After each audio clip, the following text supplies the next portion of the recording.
লিচি, লিচি drink, স্বাদ, স্বাদ লিচি drink.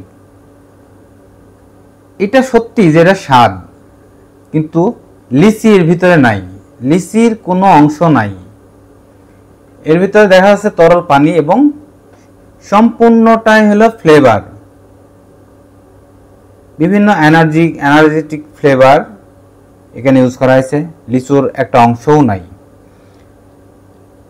লিচু টাকা দিয়ে কিনে যদি এরকম একটা বোতল বাজারজাতকরণ করা যায়, আমার মনে হয় যে 40 থেকে 50 টাকা দাম আসা স্বাভাবিক। সো এই লিচি ড্রিঙ্ক দাম মাত্র হলো 10 টাকা।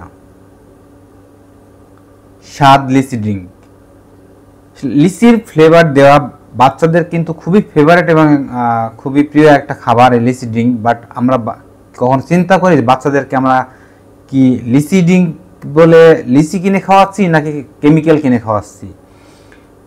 আর যদি এটা লিচি হতো তাহলে পরে এটা আমরা বাজারে 50 টাকার নিচে কিনতে পাইতাম না অবশ্য। তো বাচ্চাদেরকে এই ধরনের কেমিক্যালযুক্ত খাবার থেকে সবসময় দূরে রাখবো। জেনে শুনে কখনোই আমরা কেমিক্যালযুক্ত খাবার বাচ্চাদের জন্য কিনবো না এবং সবাই সচেতন হব। একটু কেনার আগে আমরা দেখবো যে আসলে এই প্রোডাক্টটা কি কি দিয়ে তৈরি, এর ভিতরে কোনো লিচু আছে কি না। লিচুর স্বাদ, ও বলেছে লিচুর স্বাদ, স্বাদ স্বাদ লিচি ড্রিঙ্ক, স্বাদ আছে কিন্তু লিচি নাই। অসংখ্য ধন্যবাদ সবাইকে। সবাই কেনার আগে সাবধান হব, সতর্ক হব এবং দেখে শুনে কিনে বাচ্চাদের খাবার খাওয়াবো। বাচ্চাদেরকে অবশ্যই কেমিক্যালযুক্ত কোনো খাবার খাওয়াবো না। সবাই ভালো থাকবেন। আসসালামু আলাইকুম।